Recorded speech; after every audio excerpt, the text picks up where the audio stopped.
사실 익숙한 관계는 편하다고 느낍니다. 편하면 편할수록 약간 심리적 브레이크가 잘 들지 않아요. 근데요, 가깝다고 하는 것은 무례해도 된다라는 면허증은 아닙니다. 친구가 나를 만약에 초대했다. 그럼 그 친구도 깨끗하게 청소도 하고 음식도 준비하고 그런 게 있지 않았을까요? 아무런 준비도 없이 그냥 떨렁떨렁 왔다고 생각해 볼게요. 그냥 와가지고 친구니까 그냥 들어가서 볼게. 비용의 문제가 아니라 정성의 문제다. 대부분 그냥 사오지 말라는 것은 사실 진짜 사오지 말라는 게 아니라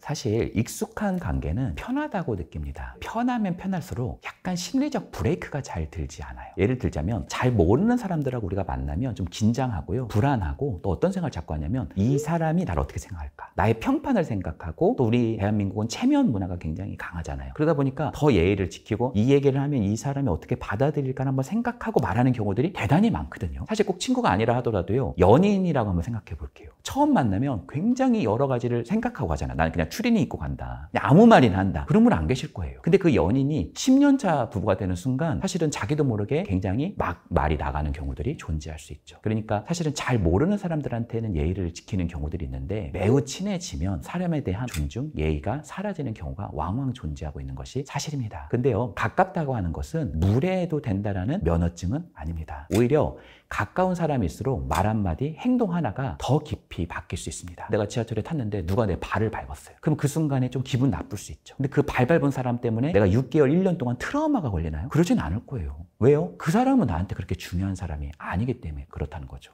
그러면 나에게 있어서 가장 상처가 되는, 나에게 가장 스트레스를 주는 사람이 누구일까요? 가장 가까운 사람, 가장 많이 만나는 사람, 또 그 중에 핵심은 친구가 될 수 있겠죠. 그러니까 어떻게 보면 가장 가까운 친구라고 하는 존재가 나에게 전혀 예의를 보이지 않는다, 나를 되게 무시한다, 이런 측면들은 더 큰 상처로 나아갈 수 있다라고 말할 수 있다는 거죠. 사실 친구라는 존재, 더 나아가서 친한 친구라는 존재는 하루아침에 만들어지지 않습니다. 내가 아무리 직급이 높고요, 내가 아무리 돈이 많아도요, 진정한 친구를 사귀는 건 정말 어려운 일입니다. 그러니까 나에게 있어서 진정한 친구가 있다라고 하는 것은 그만한 엄청난 시간의 흐름과 또 마라톤과 같은 많은 세월들의 흔적들, 추억들, 기억들이 많이 존재하고 있다는 거죠. 그렇기 때문에 사실은 친하니까 괜찮겠지라고 하는 착각 속에서 그 친구를 정말 잃어버리게 된다는 건 그 친구에게도 손해일 수 있겠지만 나에게도 엄청난 타격일 수 있습니다. 아이 뭐 내가 그 친구만 있나? 다른 친구 또 사귀면 되지. 그게 쉽지 않을 수 있어요. 사실은 진심인 친구, 나에게 진정한 친구를 다시 만난다는 건 인생에서 정말 쉽지 않을 수 있다. 그렇기 때문에 만약에 우리 구독자분들께서 내가 어떤 친한 친구를 좀 멀리 해야 되겠다라고 하는 생각이 든다면 아마도 그 친구의 단 한 번의 어떤 사건 때문에 그런 것이 아니라 그만큼 쌓인 많은 역사들이 숨어 있을 거라고 생각을 합니다. 사실요, 어떤 친구에게 있어서 우리가 배려받는 느낌이 있으면 그 친구가 실수를 했을 때도 좀 받아들여질만 하거든요. 약속 시간에 늦어요. 근데요, 그 친구가 좀 미안해하는 기색이 보여요. 그럴 때요, 우리는 뭐라고 하죠? 그 친구한테 괜찮아, 야, 차 많이 밀리는데 속도 내서 오지 말고 천천히 와도 돼. 크게 뭐 뒤에 바쁜 일 없으니까 라고 내가 말할 수 있는 이유는 그 친구가 얼마나 나한테 미안해하는지를 알고 있기 때문에 그렇다는 거예요. 그러니까 약속 시간에 일찍 온다, 늦게 온다, 이것도 중요할 수 있겠지만 그 측면에서 나에게 어떤 감정적인 접촉을 하느냐가 매우 중요할 수 있는 것 같아요. 친구끼리 농담도 못하냐? 농담할 수 있다고 생각해요. 근데 이 농담을 주고받을 수 있는 것도 내가 이 친구를 깎아내리기 위함이 아니라 그 친구에 대한 배려라고 하는 튼튼한 어떤 지지대가 있을 때 그 농담도 충분히 주고받고 할 수 있는 그런 측면이 있다고 생각을 합니다. 여러 가지가 있지만 핵심을 하나 말씀드리자면 그 사람의 표정을 보면 돼요. 표정을 숨길 수 없거든요. 사람이 자기 얼굴은 자기가 못 보잖아요. 그래서 언뜻 자기도 모르게 아무리 표정 관리를 하려고 해도 그 표정을 보면 표정에서 약간 드러납니다. 내가 뭔가 농담을 하고 있는데 그 친구가 기분 나빠하는 표정이 나올 때는 즉시 그걸 멈추고 사과하는 게 사실 먼저고요. 그 친구의 탓을 여기서 한다. 이것은 기름에다가 불 붙는 격이 될 수 있다. 이렇게 말씀드리고 싶네요. 자기 딴에는 미안한 게 좀 있는데 그거를 또 농담으로 풀어보려고 야씨 농담이야, 씨 삐졌냐? 또 삐졌어? 그러면서 막 또 찔러요, 옆구리를. 이러면 이제 거기서 확 터질 수 있다는 거죠. 이 친구가 그것 때문에 너무 큰 사실은 상처가 되었다, 이렇게 말할 수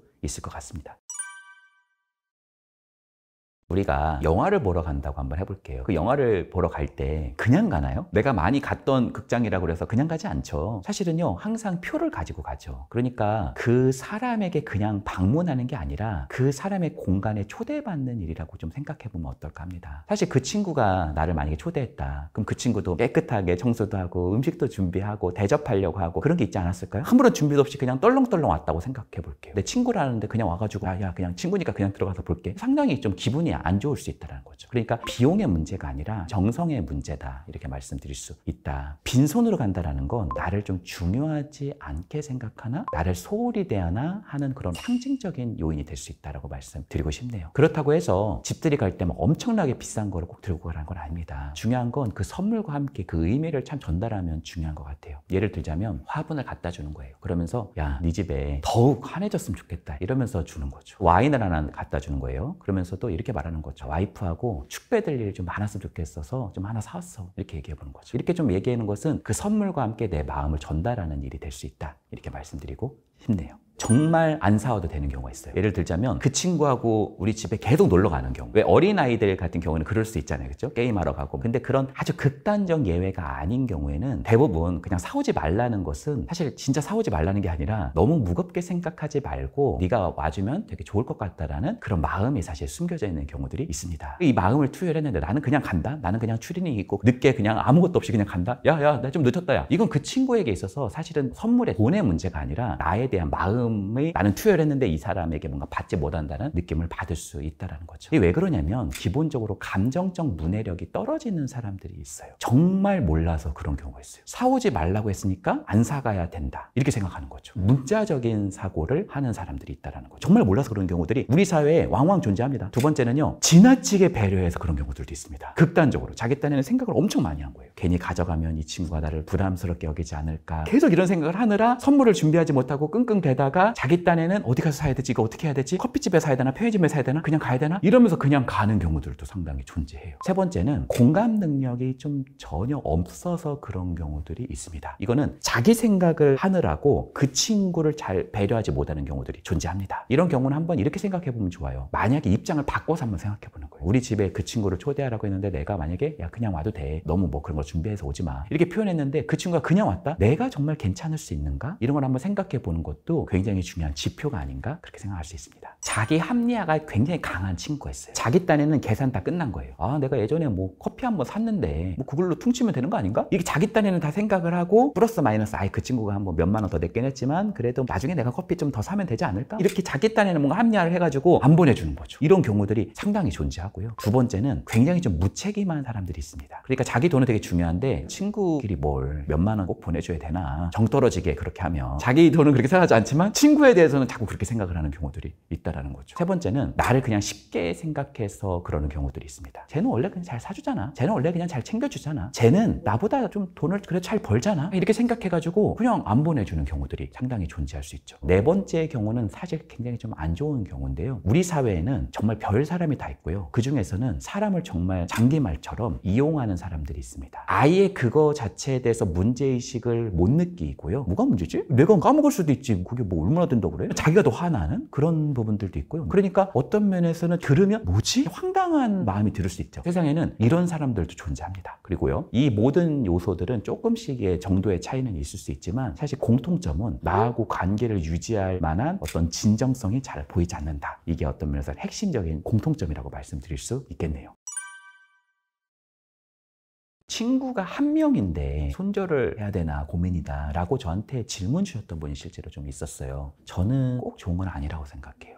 왜냐하면 이 친구가 정말 필요할 수도 있거든요. 특히 만약에 내가 초등학생이다, 내가 만약에 중학생이다, 고등학생이다, 한 명 있는 친구를 손절해버리면 이게 굉장히 나에게도 엄청난 타격이 될 수 있습니다. 그 친구가 나에게 굉장히 해를 주고 나를 감정의 쓰레기통을 삼는다 하더라도 여기서 그냥 손절해버리면 그다음부터 내가 밥을 혼자 먹어야 되는 그런 경우들이 있거든요. 그래서 저는 이렇게 좀 말씀드리고 싶어요. 좀 더 여러 사람을 만나보는 연습을 하는 게 먼저라고 생각합니다. 우리가 투자도 분산 투자를 하잖아요. 그렇듯이 한 사람하고만 꼭 같이 있기보다는 여러 사람을 만나는 것이 좀 더 건강할 수 있어요. 그리고요, 이런 토대가 있어야 사실은 객관적으로 좀 검증이 되잖아요. 이 친구가 나한테 정말 나에게 해를 끼치는 건지 아니면 이게 내 오해였는지 여러 사람하고 만나봐야 이게 좀 더 보이는 거고요. 정말 그 친구가 나에게 정말 큰 어떤 해를 준다, 그러면 이런 터전들이 있으니까 조금 더 손절하는 것이 가능하지 않을까 생각합니다. 그러니까 손절이라고 하는 것은 쉽게 할 수 있는 일은 아니라고 생각합니다. 아마 누구도 그럴 거예요. 정말 그게 쉽지 않겠죠. 친구가 어떻게 손절이 되겠어요. 근데 내가 그걸 고려할 만큼 정말 고통이 있는지를 잘 점검해 보시는 거고요. 내가 손절을 한번 생각해 보신다면 일시로 확 그냥 끊어버리는 거 별로 좋지 않다고 생각해요. 그 친구의 연락을 딱 끊어버려요. 나에게 엄청난 해를 줬다고 생각해 볼게요. 그래서 내가 그냥 딱 끊어버리면 그 친구는 나한테 그냥 전화를 계속합니다. 왜 전화를 안 받아? 야, 문자 왜 대답을 안 해? 너 왜 그러는 거니? 이렇게 가면 나도 이제 그동안 쌓인 게 많으니까 그 친구하고 굉장히 싸울 수 있거든요. 그러니까 손절이 되는 게 아니라 오히려 또 감정적으로 얽히고 엮일 수 있어요. 그렇기 때문에 어떤 면에서는 천천히 하시는 게 더 나은 것 같아요. 이렇게 할 수 있겠죠. 전화를 한 10번이 와요. 한 9번쯤 받는 거예요. 약간의 어깃장을 놓는다는 거죠. 그리고요, 어떤 면에서는 그 친구하고 약간 멀어지면서 친구하고 좀 멀어졌더니 이 친구가 너무 소중한 사람일 수도 있잖아요. 그렇죠? 그러면 다시 또 가까워질 수도 있는 거고, 이런 조율을 하는 것이 굉장히 중요하다고 생각합니다.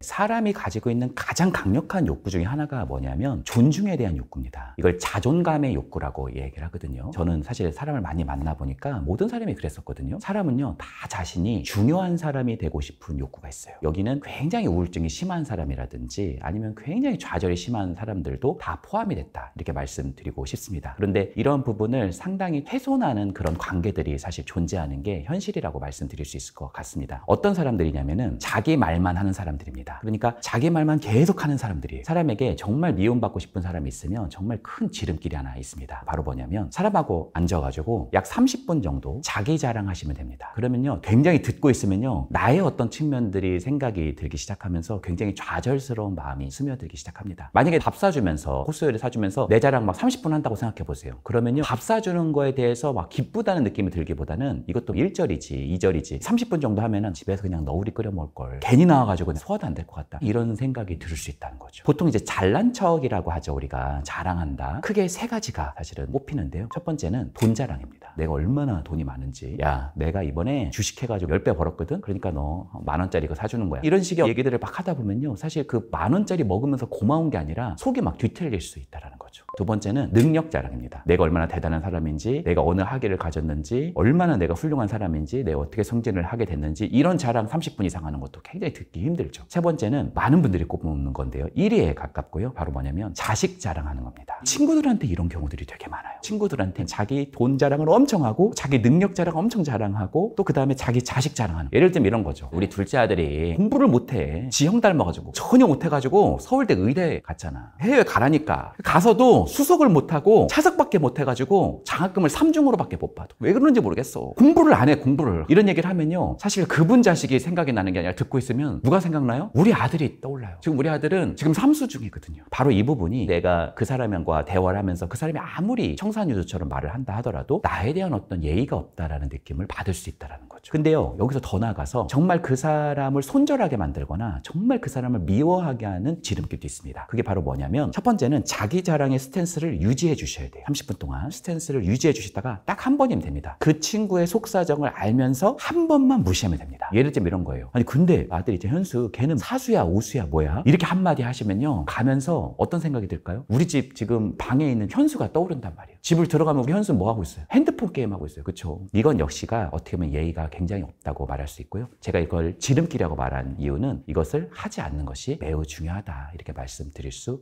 있습니다. 두 번째는요, 타인이 어떤 이야기를 하는 데 있어서 전혀 안 듣는 사람들이 있습니다. 그러니까 친구가 자기 자랑만 하고 있고 내 얘기를 듣지 않는다고 생각을 해보세요. 사실요, 그 친구에게 있어서 굉장히 기분이 상할 수 있겠죠. 그리고 심지어 말을 안 듣는 걸 넘어서서 말이 안 끝났는데 딱 끊어버리고 말하시는 분들이 있어요. 이런 부분들을 이제 계속 겪다 보면 내가 뭔가 존중받지 못한다는 느낌을 계속 지속적으로 받을 수 있는 이런 부분들이 있죠. 이렇게 아주 큰 카운터 펀치와 같은 예의 없는 말과 행동들이 있기도 하지만 작은 것들이 쌓이는 경우들도 상당합니다. 예를 들자면 이런 겁니다. 약속 시간에 계속 늦으면서도 그거에 대해서 미리 늦는다고 얘기를 안 하는 거예요. 예를 들어서 나는 지금 이 친구랑 점심 먹으려고 왔어요. 12시 모임이거든요. 그래서 앉았는데 나는 이제 헐레벌떡 12시에 왔는데 그 친구가 늦어요. 5분, 10분, 15분 연락을 하면 연락도 안 받고, 전화 통화 중이라고 되어 있고, 문자라면은 문자에 일이 사라져 있지 않고, 그러면서 그냥 와가지고 반갑다, 야 뭐 먹을까? 이렇게 얘기하는 게 사실 그 친구가 한 번 그런 게 아닐 수도 있다는 거예요. 이런 이야기들이 누적된다. 이게 한두 번을 지나다 보면 어느 선을 넘고요, 잘못된 행동이잖아요. 친구 관계가 굉장히 멀어지게 만들 수 있는 측면이다 라고도 말씀드릴 수 있죠. 친구에게 있어서 우리가 가장 상처받을 때가 언제냐면, 내가 뭔가 도움을 줬을 때가 아니에요. 내가 그 친구를 위해서 희생을 해줬는데 그 친구가 나에 대해서 이런 반구에 고마움을 표현하지 않을 때, 당연하듯이 그거를 받아들일 때 이때 가장 큰 상처를 받거든요. 그럴 때 어떤 면에서는 허무함, 공허함, 내가 이 친구의 친구가 맞나? 혼란스러움 이런 것들이 생길 수 있다는 거죠. 그러니까 우리가 생각보다 가까운 친구들한테 하고 있는 행동들 중에서는 어쩌면 그 친구에게 좀 상처가 되는 부분들이 있을 수도 있다. 사실 이 채널에서 이러한 컨텐츠를 보는 분들은 관계에 대한 굉장한 자각 능력이 있고 관계를 굉장히 고려하시는 분들이 들 거라고 생각합니다. 그래서 우리가 한번 생각해 봐야 되는 것들은 고마울 때는 고맙다고 말하는 거, 미안할 때는 미안하다고 말하는 거. 약속에 늦을 수 있죠. 약속에 늦을 때는 내가 미안해서 어떤 일 때문에 늦는다라는 걸 그 친구한테 말해주는 거. 가까운 친구일수록 이런 작은 말과 행동들이 매우 중요하다. 이렇게 말씀드릴 수 있을 것 같습니다.